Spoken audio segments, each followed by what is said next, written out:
Rachel moves cautiously through the aisles, scanning the shelves for anything useful. "There's not much here," she whispers, her voice barely audible. "Looks like this place has been picked clean." Tom nods grimly. "Check the back. Maybe there's a storeroom or something." They move toward the back of the store, where a door hangs ajar. Inside, they find a small storeroom, the shelves mostly empty. But in one corner, they spot a few cans of food and a half-full bottle of water. It's not much, but it's something. Rachel lets out a small sigh of relief as she grabs the supplies. Better than nothing. As they turn to leave, Tom freezes, his hand tightening on his weapon. "Wait, did you hear that?" Rachel stops, straining to listen. For a moment, there's nothing but silence. But then, faintly, she hears it, a shuffling sound, coming from the front of the store. They exchange a tense glance. "We need to move, now," Tom whispers. They slip out of the storeroom and make their way back toward the entrance, moving as quietly as possible. But as they near the front of the store, they see them, zombies, at least a dozen, slowly making their way through the broken windows. Tom's heart pounds in his chest. Back to the storeroom," he hisses.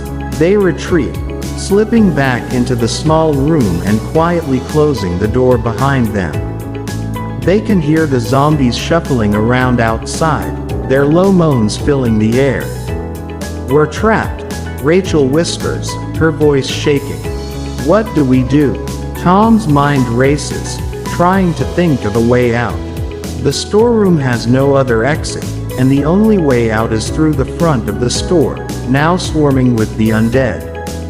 He takes a deep breath, trying to keep his voice steady. "We wait. They might lose interest and move on. If not, we'll have to fight our way out." Rachel's face is pale, but she nods.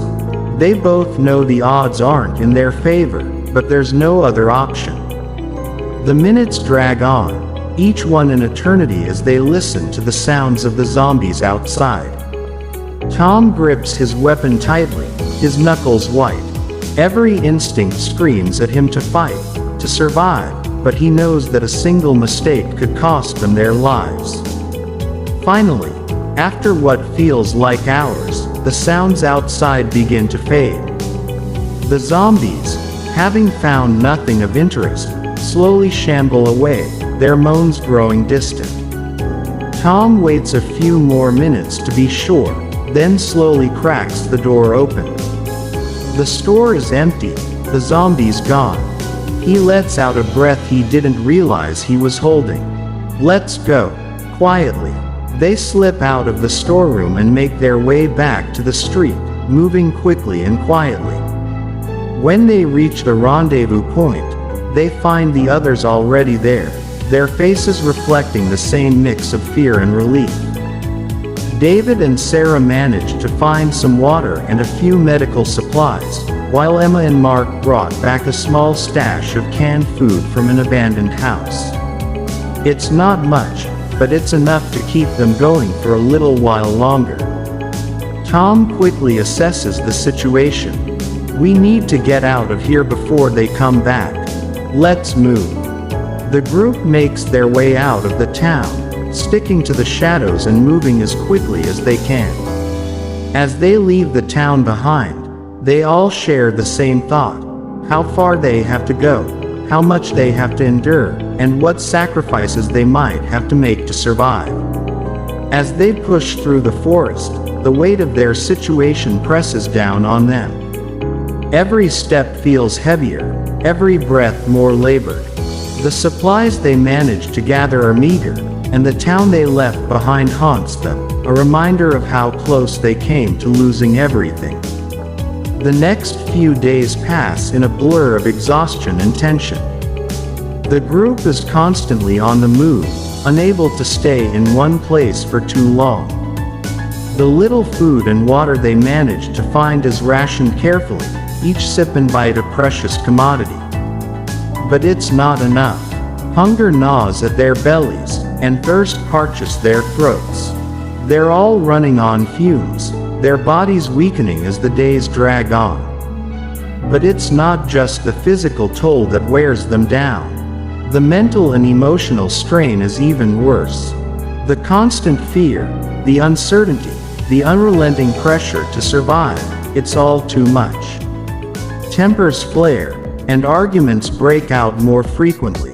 Every decision, every action is scrutinized, and the group's unity begins to unravel. One night, as they huddle around a small fire, the tension finally boils over. "We can't keep going like this," Mark says, his voice sharp with frustration. "We're barely surviving out here. We need to find a place to settle down, somewhere we can defend." "And where exactly do you suggest we go?" Tom snaps back. "Every town, every building we've come across has been overrun. We're safer out here than we would be in some barricaded house." "Safer," Rachel interjects, her voice laced with anger. "We're starving, Tom. We're barely holding on. How much longer do you think we can last like this?" Sarah, always the mediator, tries to calm things down.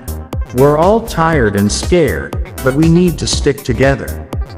Arguing isn't going to help." But the frustration and fear in the group are too strong, and Sarah's words do little to quell the rising tension. "We're going to die out here if we don't find somewhere safe," Mark insists. "We need to think long-term, not just day-to-day." Tom looks around at the group, seeing the exhaustion and fear in their eyes. He knows they're right. They can't keep running forever. But finding a place to settle down, to make a stand, is easier said than done. "I know," Tom finally says, his voice heavy with resignation. "But we have to be smart about this. We can't rush into anything. The last thing we need is to get trapped again." Rachel, her voice softer now, says, "Then we need to start looking. We can't just keep wandering aimlessly." Tom nods, knowing she's right. They need a plan, a direction. But the options are limited, and every choice carries its own risks. The next morning, as they break camp, Emma pulls Tom aside. Her face is drawn, the worry lines deepening as she speaks in a low voice. "I've been thinking," she begins, hesitant. "We passed by a prison on our way to the farmhouse a few days ago. It was off the main road, kind of tucked away. I remember it because it looked abandoned, and, well, it's a prison. Those places are built to be secure." Tom frowns, considering her words. "A prison? That's risky. If there are zombies inside, we could get trapped. And if there are survivors, they might not be friendly." "I know it's risky," Emma admits, "but think about it. High walls, secured gates, it could be a safe place if we can clear it out. At the very least, it's worth checking out." Tom looks over at the rest of the group, seeing the weariness etched into their faces. They need something. Hope, a goal, anything to keep them going. And as dangerous as it sounds, the idea of a secure location, somewhere they could fortify and hold, is appealing. "All right," Tom finally says. "We'll check it out, but we approach with caution. If it looks too dangerous, we leave." "Agreed," Emma nods, and the decision is made. The prison becomes their destination, their last hope of finding a place to finally rest. The journey to the prison is grueling. The group is pushed to their limits, their exhaustion reaching a breaking point. Hunger and thirst claw at them, and the ever-present threat of zombies looms over every step they take. They have to be constantly vigilant, always listening, always watching. As they move closer to the prison, the landscape changes. The trees thin out, replaced by rocky terrain and sparse vegetation.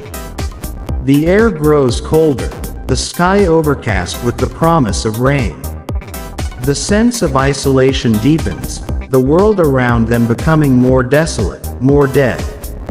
When they finally catch sight of the prison, it rises out of the earth like a fortress. High walls topped with razor wire, guard towers overlooking the perimeter, and a thick, iron gate that stands closed and imposing. The place looks deserted, no signs of movement inside or out. But they all know better than to trust appearances. Tom gestures for the group to stop and crouches down, scanning the area with his binoculars. No movement, he says quietly. But that doesn't mean it's safe. We need to get closer, see if there are any breaches in the wall, any signs of entry. They approach cautiously, sticking to the cover of the rocks and shrubs. As they get closer, they can see that the gate is slightly ajar, the heavy chains that once secured it broken and hanging loose. A bad sign, but it also means they won't have to find another way in. Tom gestures for the others to stay back while he, Rachel, and David move forward to scout the entrance. The gate creaks as they push it open, the sound echoing in the silence. Inside, the prison yard is eerily quiet, the building standing silent and dark. They move in slowly, weapons at the ready, their senses on high alert. The main building looms ahead of them, its doors closed, the windows barred. There are no signs of recent activity, no fresh tracks or disturbances. This place gives me the creeps, Rachel mutters, her eyes darting around nervously. It's too quiet. Tom nods, feeling the same unease. But they've come this far, and they need to know if the prison can be a safe haven or if it's just another death trap. They approach the main building, the doors heavy and reinforced. Tom tries the handle, and to his surprise, it opens easily. The interior is dark and cold, the air stale with the smell of dust and decay. They move inside cautiously, the sound of their footsteps echoing in the empty hallways. The prison is a maze of corridors, cells, and common areas. They move through it methodically, checking each room, each cell, for any signs of danger. But apart from the occasional rat or spider, the place seems deserted. After what feels like hours, they finally regroup in the main corridor. It's clear, Tom says, though the words feel strange in his mouth. The prison is empty, but the sense of unease lingers. Rachel looks around, her brow furrowed. Why does it feel like we're missing something? Like it's too easy. Tom can't shake the feeling either, but they've checked every corner, every room. There's no sign of zombies, no sign of other survivors. Maybe we got lucky, David says, though he doesn't sound convinced. Tom hesitates, then nods. Let's get the others. We'll set up in one of the common rooms, somewhere we can easily defend if we have to. They return to the entrance and signal for the rest of the group to join them. As they lead the others inside, there's a palpable sense of relief. They've finally found a place that feels safe, at least for the moment. The group sets up in one of the larger common rooms, pushing tables and chairs against the doors to barricade them. The room is bare but spacious, with enough space for everyone to spread out. They set up makeshift beds, using whatever they can find to make themselves comfortable. For the first time in days, they can relax, if only a little. The walls of the prison provide a sense of security they haven't felt in a long time, and the knowledge that they're safe from the zombies, at least for now, allows them to let their guard down. That night, they gather around a small fire they've built in an old metal barrel, the warmth and light a welcome comfort. They share the last of their rations, a meager meal of canned beans and water, but it's enough to lift their spirits. As they eat, they talk quietly, the conversation subdued but more relaxed than it's been in days. They're all exhausted, but there's a sense of hope, a feeling that maybe, just maybe, they've found a place where they can finally rest. But as the night wears on and the fire dies down, the unease returns. The prison, though empty, feels oppressive, its walls closing in on them. The darkness outside seems to press against the windows, and every creak and groan of the old building sets their nerves on edge.